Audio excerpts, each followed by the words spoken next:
je puisse dire fièrement que Hans Bertrand n'est plus en marge, mais Hans Bertrand est en marche.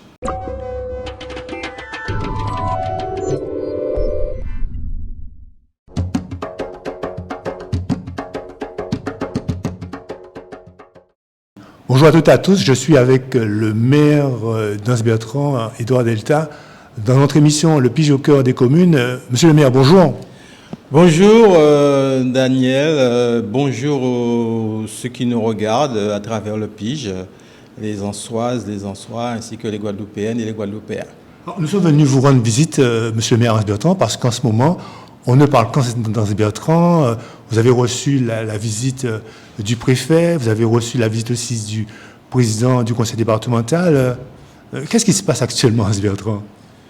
Effectivement, nous avons créé depuis quelque temps une dynamique au sein de la commune, une forme d'attractivité de par nos réalisations concrètes avec bien sûr des partenaires comme la communauté d'agglomération du Nord Grande Terre, comme la région Guadeloupe, comme le département, mais surtout par l'action que nous mettons au sein même de notre commune, parce que la commune a acquis une réputation de commune propre, de ville propre et belle, et cela attire énormément de monde. Et aussi naturellement suivent la presse, les journalistes, les autorités. Et nous en sommes très fiers de cela, puisque lorsque nous sommes arrivés en 2014, faut-il le rappeler aux Ansoises et aux Ansois, nous avons trouvé une commune délabrée, avec une place de l'église délabrée, avec un marché couvert délabré, avec les rues Félix Eboué, Légitimus, etc., des trottoirs avec un tas de nids de poules où les gens se blessaient régulièrement en faisant des chutes. Donc nous avons réparé tout cela et aujourd'hui nous avons aussi enlevé les dents creuses et nous avons nettoyé les espaces abandonnés. Donc du coup ça donne un autre visage à la commune et tout le monde s'accorde à le dire. Ans Bertrand avait des atouts, mais maintenant elle est devenue une ville propre, belle et attractive et nous en sommes très fiers. Qu'est-ce qui singularise Ans Bertrand par rapport aux autres communes de Guadeloupe? Alors, c'est son authenticité.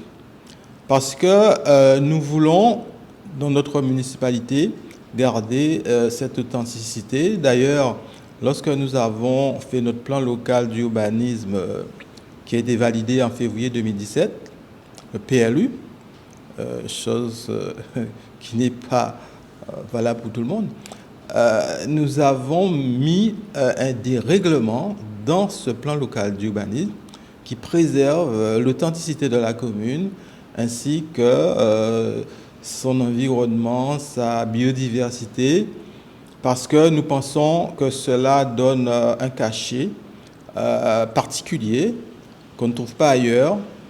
Et ça, c'est un atout qu'il faut absolument préserver.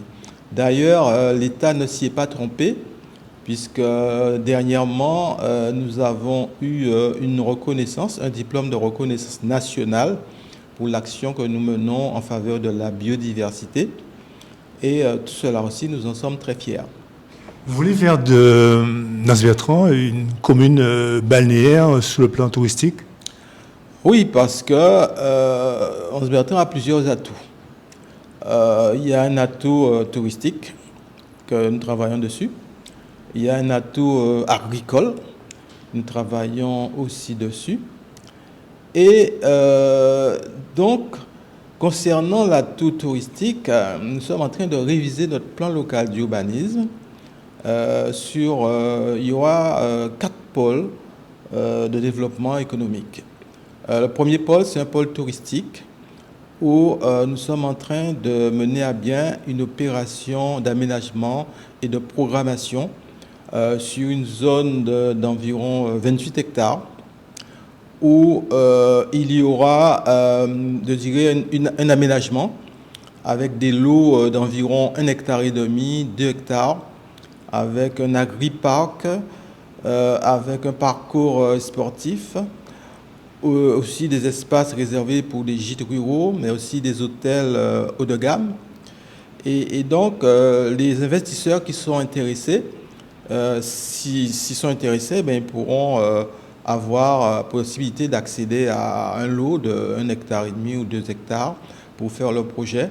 Et ça, avec naturellement un espace qui sera déjà viabilisé et avec aussi des conditions administratives qui seront clairement établies, où donc ça va faciliter le développement de la zone touristique. Ce sera situé dans quelle zone, Hans Bertrand? Alors, ce sera situé entre la plage de la Chapelle et la plage de l'Anscola, où la commune est propriétaire de ces 28 hectares.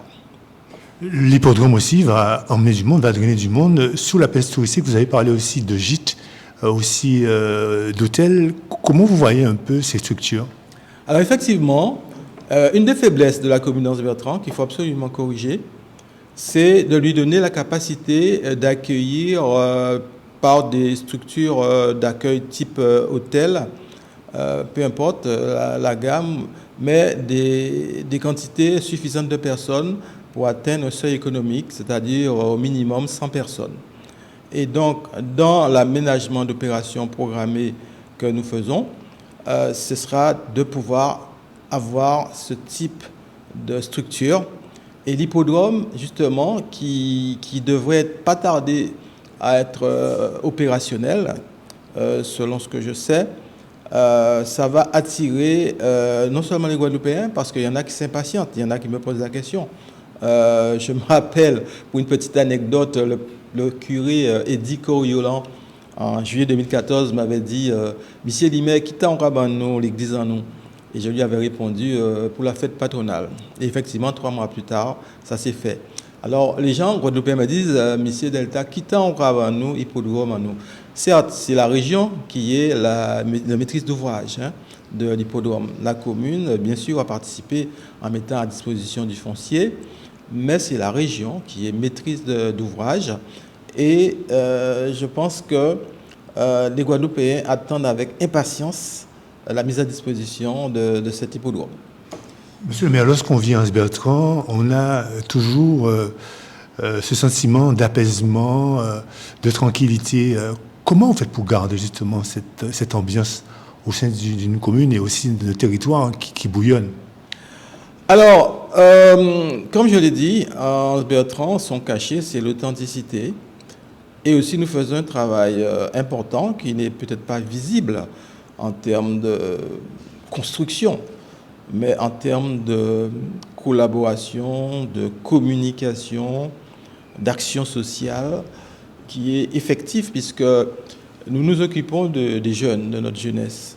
D'ailleurs, bien longtemps avant d'avoir été maire, j'avais pris en main un certain nombre de jeunes, environ une vingtaine, à qui j'avais trouvé un emploi à travers notamment la culture du melon, la culture de la banane. C'est des jeunes qui n'avaient rien. Certains y travaillent encore, d'autres ont été reconvertis ailleurs, mais je les ai accompagnés. Et aujourd'hui, une bonne partie de ces jeunes font partie de ce que j'ai appelé les brigades vertes et les brigades bleues, qui sont en charge de rendre la commune propre et belle, mais aussi de ramasser les sargasses qui sont sur les plages de la commune, en particulier la plage de Porte d'Enfer. Donc ces mêmes jeunes sont en relation avec d'autres jeunes.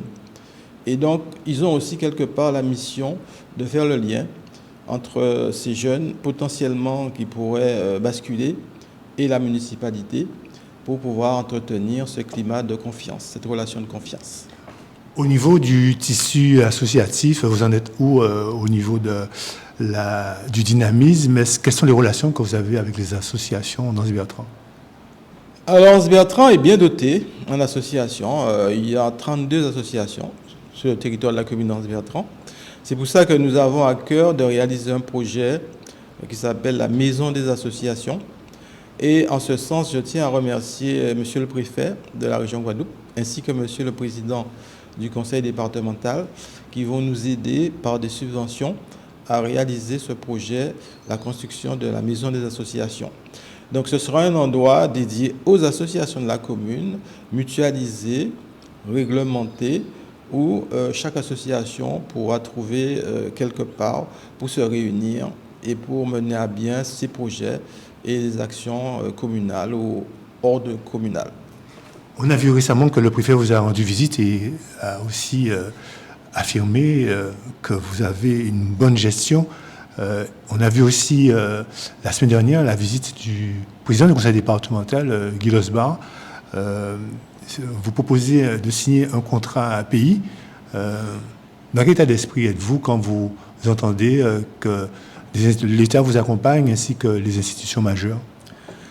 Bien écoutez, malgré les 6,2 millions de déficit que nous avons trouvés et votés, et les 4,5 millions de dettes aussi que nous avons trouvées, nous avons bataillé ferme pour pouvoir réduire le déficit ainsi que payer les dettes. Et aujourd'hui, nous avons pratiquement fini de payer les dettes. Et le déficit de la commune, en tout cas, se situe dans les clous définis par la Chambre régionale des comptes. Nous sommes très fiers et nous tenons à remercier la population d'Anse-Bertrand, les contribuables d'Anse-Bertrand, qui ont compris pour quelles raisons le préfet avait augmenté les impôts en 2018 pour combler les déficits et payer les dettes. Et donc, c'est chose pratiquement faite. Et donc, nous avons aussi amélioré notre trésorerie puisque nous avons reçu il y a à peu près 3 semaines un courrier de la Direction régionale des finances publiques disant que la commune paye ses dettes, ses fournisseurs, les entreprises à peu près en 20 jours, alors que le délai normal est de 30 jours. Donc ça veut dire que la gestion s'est nettement améliorée. Les fournisseurs nous font confiance, les entreprises aussi nous font confiance. Et donc nous en sommes aussi très fiers. Monsieur le maire, quel cas resté comme priorité baron, puisque c'est vrai que nous savons que nous avons Canary c'est diffé et qu'il ne faut pas pont Canary brûlé. Qui prochaine étape ou bien qui priorité qu'on est actuellement à gérer?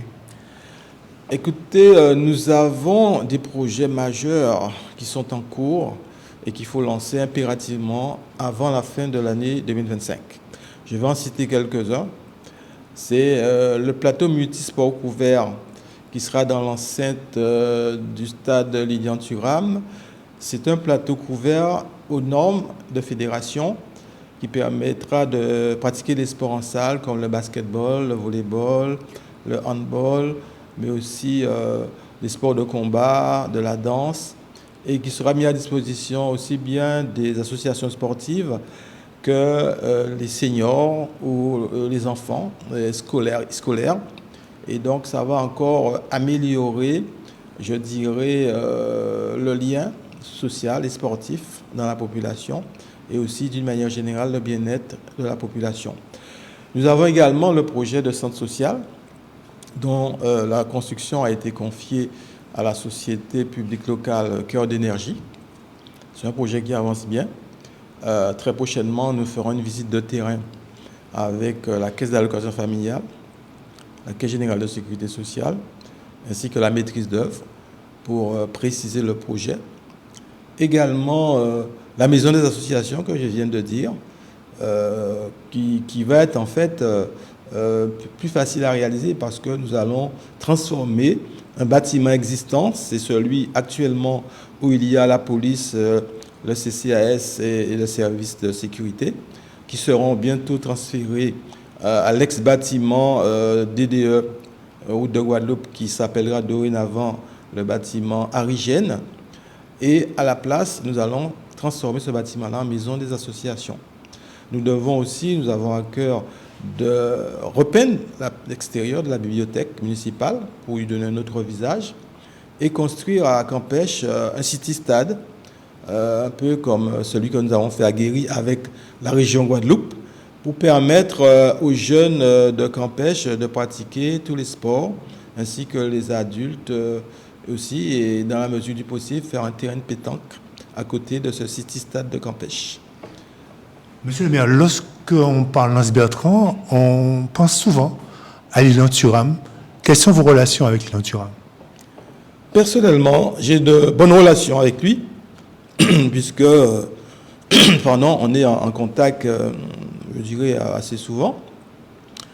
Et je pense qu'il aime sa commune, mais comme je lui ai dit, je souhaite qu'il participe un peu plus activement dans le développement économique de la commune, ne serait-ce qu'en étant à nos côtés pour parrainer certaines opérations et donner plus d'aura à un certain nombre de projets d'envergure que nous sommes en train de faire. Monsieur le maire, nous sommes quasiment arrivés au terme de notre échange. Quel message souhaitez-vous adresser aux Ansoises et aux Ansois qui vous regardent actuellement? Je dirais aux Ansoises et aux Ansois, d'abord je les remercie de nous avoir fait confiance à 2 reprises, en 2014 et en 2020. Nous avons tout fait pour respecter nos engagements. J'espère qu'ils ne sont pas déçus. Je pense même que beaucoup d'entre eux sont très fiers de ce que nous faisons. Et nous allons continuer à travailler pour la commune, pour rendre Anse-Bertrand encore plus belle et que je puisse dire fièrement que Anse-Bertrand n'est plus en marge, mais Anse-Bertrand est en marche.